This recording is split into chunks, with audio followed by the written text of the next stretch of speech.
Hello ladies and gentlemen, this is Blue Maxima and I'm here checking out Chasm. Haven't had to record a video in a while, so I apologize if I'm a bit rusty. So, this is a Metroidvania with one or two unique features, the main one being that the map is actually generated every time you start a new game. As in, when you very first start the game, you'll get a seed, and you can use that seed to not only share your world with your friends, but it'll rearrange the rooms in a random way so that the game is different every time. However, that doesn't actually matter to me because I've only been playing one game for 2 hours. So, yeah, it's not much. We can go and have a look at the stats here, although it seems a little bit strange that it doesn't have your playtime there, but whatever. You can also put in an email address to unlock in-game Kickstarter rewards, which I do not have. And you've also got all the people who backed this game on Kickstarter, way back when it got announced like 3-4 years ago, was it? Here's your option. You can turn off strobe lights. Haven't actually seen that many of them personally. 2 different sound sliders, all good. And you can even change the scale, which is a little strange. I'm guessing it's because this game was originally designed in like 16:9, so that they figured that they'd make it so that you could scale it down to the original size, but it doesn't look that bad in fit to screen, so that's how I've been playing it. So you've got my game here. Apparently I've gone through 40% of the map already, which seems like a surprisingly small map considering I've only been playing for 2 hours, but well, you can also see my seed and my difficulty there. And if you go and start a new game, well, we won't bother with that. But when you go start with a new game, it'll actually give you the seed of the world, and you can change it so you can play the same map your friends are playing, which is kind of neat, but doesn't really serve much purpose other than that. So, we're just going to load straight into my game. I'm up in the village, and I've just unlocked the 3rd major area. The game, at least at this point, is quite linear, so there doesn't seem to be that much in the way of real side activities to do, other than going around and having a look for certain things, like pieces of equipment. So you can talk to people out here. This lady sells things like magical equipment and magical spells. I've already got the one I prefer, though, which is the magic axe, which isn't actually here, probably because I've already bought it, so whatever.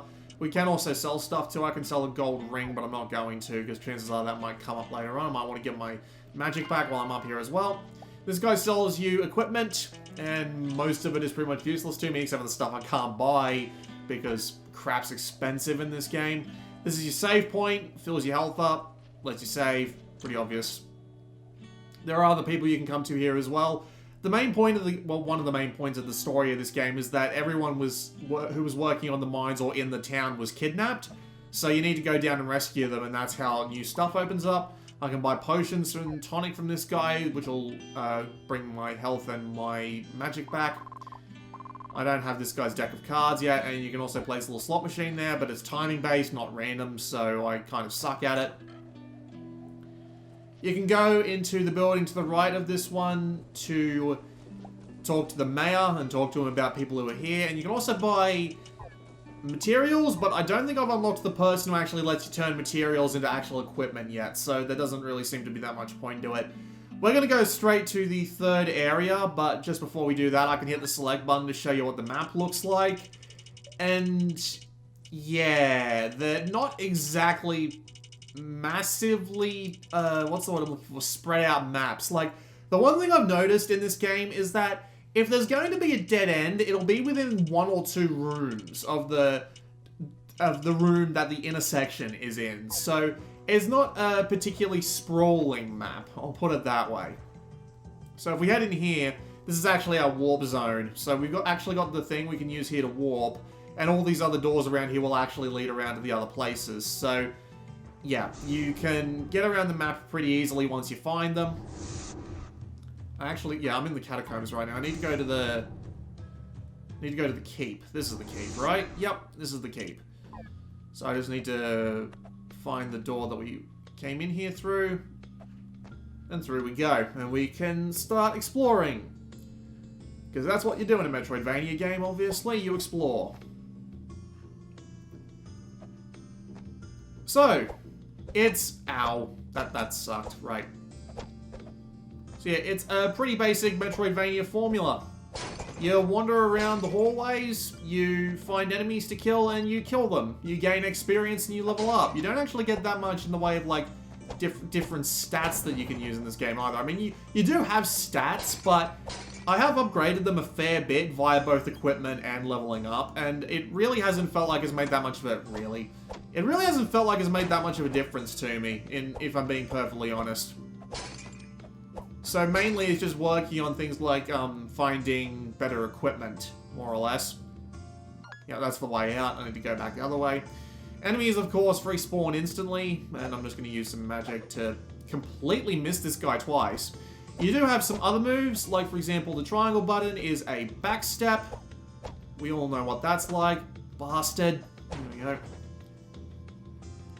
L and R, as far as I can tell, don't actually do anything, which is one of my minor issues with this game, because at least in the first couple of hours, I found that there are different kinds of weapons, and I'd like to be able to use them all, like, on a whim. Like, especially the longsword here, for example. It's a pretty good weapon, but I'd like a little bit longer range on it, so I can come in and swap it for, like, the level whip, for example, which is so Castlevania that I love it. But at the same time, I can't do things like swap weapons to get a weapon that's better for the situation without going in and going into the menu. That's why I like the way Castlevania did it, where you could have two different weapons on two different face buttons. In this game, the only thing you can have on the circle button is magic. So you can't have two different weapons equipped at the same time, or even two different magic spells. So if you want to use, like, the dagger for horizontal range, for example, I'm guessing that's what the dagger's going to be, because, well, it's a dagger, and it's very clearly inspired by Castlevania, so I'm assuming that's what it's going to be. But yeah, if you want to use, like, two different spells that have two different use functionalities, you have to go into the menu to swap them every time, and it's kind of annoying. Another thing that also kind of annoys me with this game, although it's also minor, is the... Oh, lore piece. Queen Trell, okay. Another thing that annoys me with this game's controls is the platforming sections. Now, it's not that bad, but one of the first things you get is a ledge grabbing ability, and the ledge grabbing ability is really imprecise, I've found. Yep, you've got diary entries. There is lots of lore in this game, but it doesn't seem to have come to any sort of point yet. Not the worst thing in the world, considering... Oh, right. About time I unlocked that ability.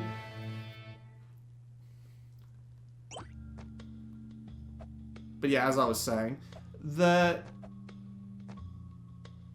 completely lost my train of thought, didn't I? I did. The thing that annoys me about the game's platforming is that the edge grabbing is just a little too precise. It's just weird. Like, it really feels like you're just really struggling to grab onto some ledges sometimes, and it's kind of frustrating, and it will result in you falling down a lot of pits, especially in the second area, where you end up in the annoying position of, oh, I'm going to have to go up this really annoying and relatively precise set of jumps, and I'm probably going to miss one or two ledge grabs on the way up and fall right back down. Speaking of which, I'm going to have to go back now, because I've unlocked an ability, and I know where I need to use it to unlock a new area, so I need to go and hop back in the warp zone, which is fantastic, because I was hoping this would last a little bit longer. Oh well, guess I get to go through the mines, don't I? Alright, so if I hop in here,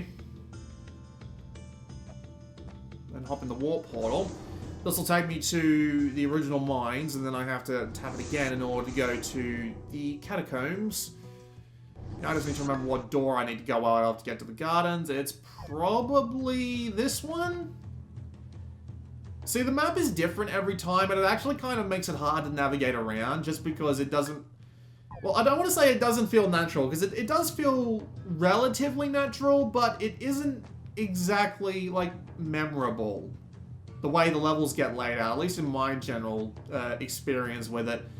That's the problem with procedurally generated anything. You're never particularly sure exactly how well everything's going to work. Of course, I was going to get hit by that. I'm just trying to get there as fast as I possibly can.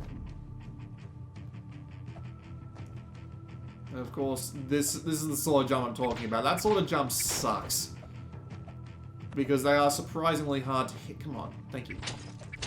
It's surprisingly hard to hit. The map is okay, it's just, as I said before, it feels surprisingly linear for a Metroidvania game. And it also has this tendency to, well, let me just give you a little bit of an example. Like, this isn't a criticism, like, in the traditional sense. It's just, like, it just feels weird. Like, I was able to play through the entirety of the first map without running into one of the save points, one of the warp points, several pieces of equipment, just because I picked the right way every time. And it feels kind of weird to be able to do that in a Metroidvania game more than anything else. I'm not saying it's bad, I'm just saying it's odd. I'm leaving this guy alone. Right, let's actually go and, like, actually do something and fight something and what have you. After 11 minutes of gameplay, Jesus wept.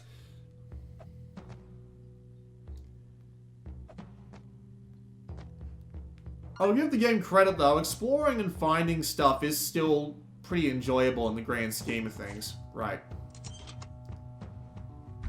Yep, there we go. Exploring and finding stuff is still pretty enjoyable. There's no such thing as, like, secret walls like in Castlevania, so...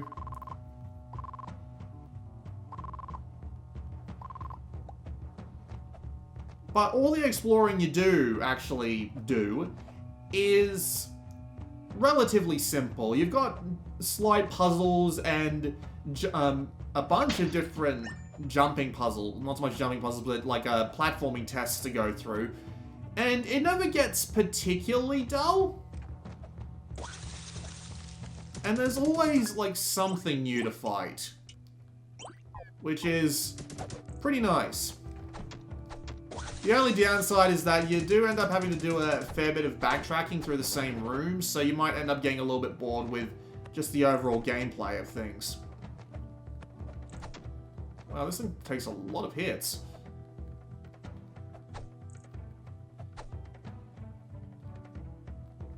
And of course, when you are finding new equipment, it is increasing your defense and making you a bit hardier just overall. So it's not like it's unenjoyable to explore the dungeons. It's just a little bit linear and a little bit slow, especially considering you have to go through fighting the same enemies in every section. They do introduce new enemies in every section. God damn it. Right, I'm going to take a... Actually, I might as well do all the menu stuff while we're here. You've got a Bestiary, which shows you all the enemies that you've killed and what they drop. Because they all had rarer drops and stuff like that. And you can see how there's a ton of different enemies. There's your options menu. There's your map. You can also get to it by pressing select. Your artifacts, which is just all the stuff that you upgrade. All your different power-ups and stuff.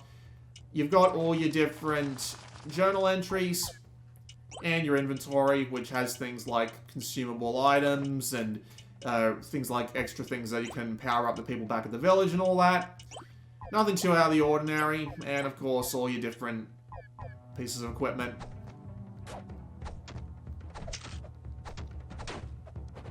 The enemies are interesting to fight. At least the first few times. Obviously, it's going to get a bit dull as you go along, but it's never exactly dull trying to fight one of these things. They don't seem to have too much in the way of, like, interesting combinations of enemies, though. Like, enemies... Single enemy types will generally be found alone, so you'll more or less be fighting, like, one dude most of the time. It'd be nice if there was a little bit more combat variety. Well, not so much variety, but, like, enemy placement variety. Like, say, it's just this one dude again. I really shouldn't have done that.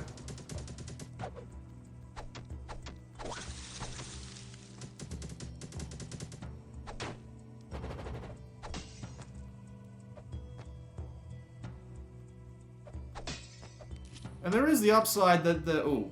Oh, look at that. We are actually... If I didn't run ahead, I wouldn't be fighting both of those things at once, but, you know. This is me we're talking about. I'm an idiot. There we go.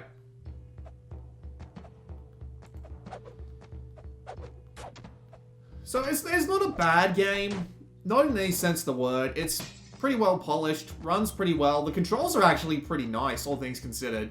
Like, especially certain moves like the backstep. The backstep has just this tiny little bit of delay before it, which makes it feel a hell of a lot more different than you might expect. Almost got hit by a bunch of these bastards here. Thank you very much, random vile plume.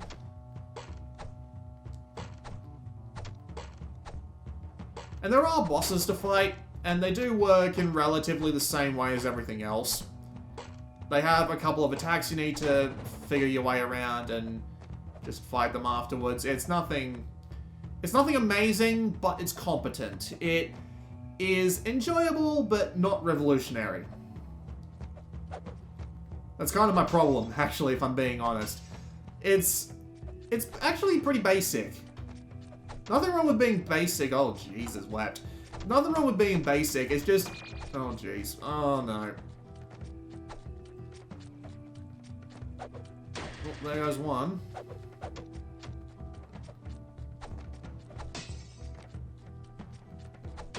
And there goes the other. Lovely. Gonna need to heal again. Thankfully, I've got some food in here, so I can actually make that happen. Yeah.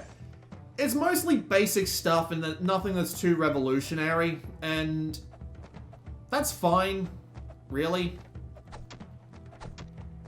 Bit of a focus on the combat, nothing really wrong with that. There's the level up. Right as I use my healing items, so they were completely useless. Fantastic. Me. Alright, I'm guessing this is going to be the mini-boss. Yeah, I'm pretty sure this is the mini-boss. They're usually in a long room like this. Oh, no, never mind. I think I'll go back the other way, because I've gone through a lot of rooms and not even found a save point yet. Usually you've found one by this point, or at least a warp point.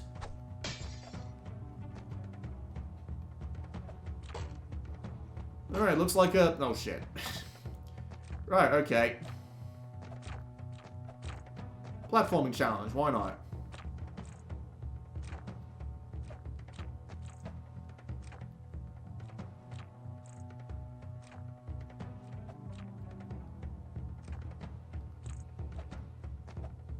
Nope, screwed that up. And now I'm paying for it. Wonderful. Let's give that another shot.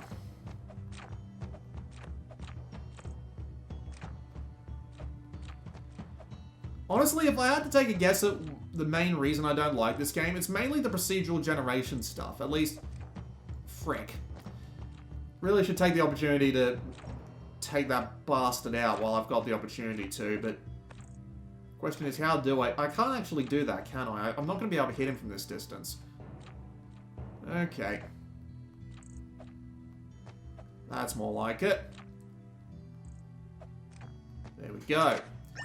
Bronze armor. I'm assuming that's going to give me more defense. It does, but it cuts everything else down a bit, but I'll take the extra defense. I'm probably going to need it. But yeah, if I had to guess one of the reasons why I'm not so engaged with this game, it'd be the procedural generation. Mainly because it's making the map not particularly interesting to explore. And it... Ooh, what's this about?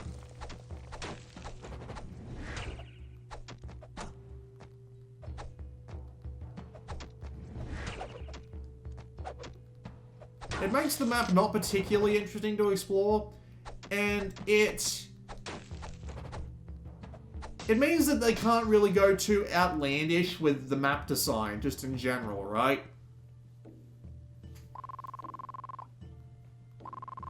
Because it needs to be able to be generated in a way that can be done right through, and they kind of need to do it so that all the different things line up in a certain way.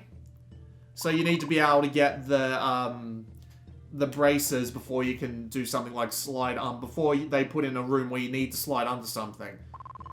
At least that's what I'm thinking, anyway. What text?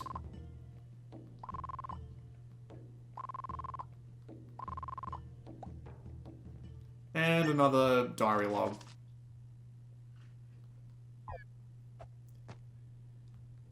Easy done. I'm not saying it's bad, I'm just saying it's... I'm not that enthused by it as I was, like, say, Castlevania Symphony of the Night. I know that's a I know it's like, what's the point of comparing every Metroidvania to Symphony of the Night, as it is literally the best in the entire genre somehow, despite the fact it came out first. What the hell is this? It's just, the thing about it is that it's not particularly amazing. The map exploration is fine. The equipment is fine. All of the people and stuff you can save, it's all pretty basic stuff, and it doesn't seem to do too much that's out of the ordinary, except for the procedural map generation.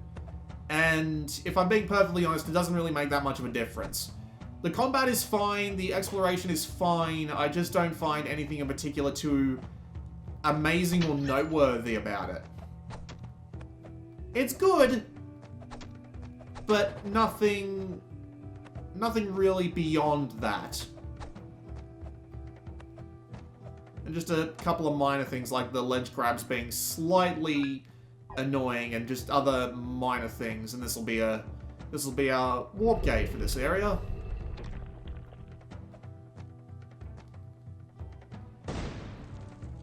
And we have 2 more gates to the left and right, so I'm assuming that I've somehow managed to miss the one to the right, or there is more to the right. But yeah, as a general, by-the-numbers sort of Metroidvania experience, I don't mind it. But outside of that, nothing particularly noteworthy. Decent. Would I say it's worth the 20 bucks they're asking for it? In my personal opinion, probably not. Maybe wait for a sale.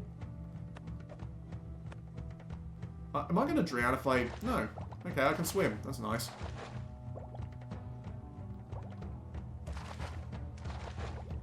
Okay, I'm guessing that going underwater is a special ability that I haven't unlocked yet.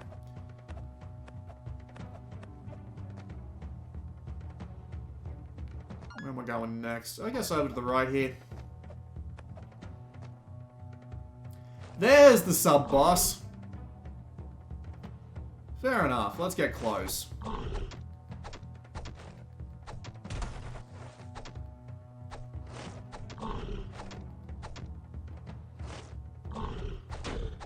Nope, that wasn't the sub-boss either. Jesus, really? He looked big enough to be the sub-boss. I guess not.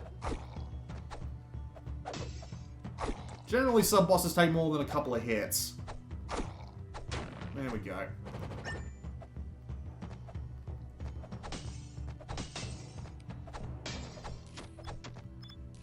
See, they just have this weird tendency to only put monsters, like, by themselves.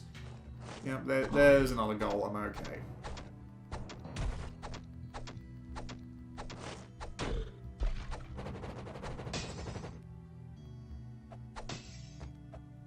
I'm just seeing if I can find the actual sub-boss, but yeah, kind of hard to tell when you're about to do that or not in this sort of game.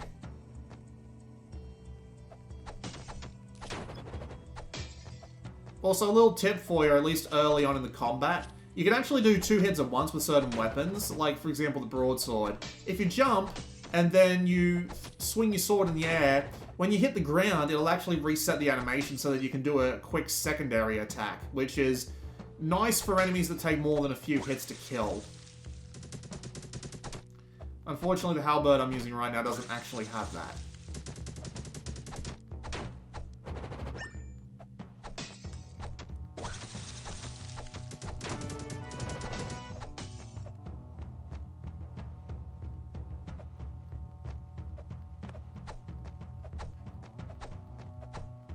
Apparently I can't hit that one to save my life, so I'm just going to ignore it.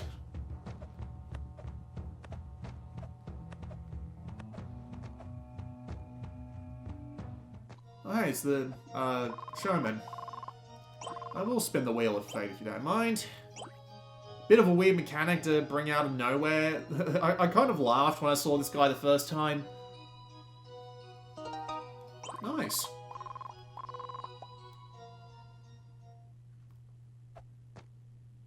Not gonna argue against some extra max HP.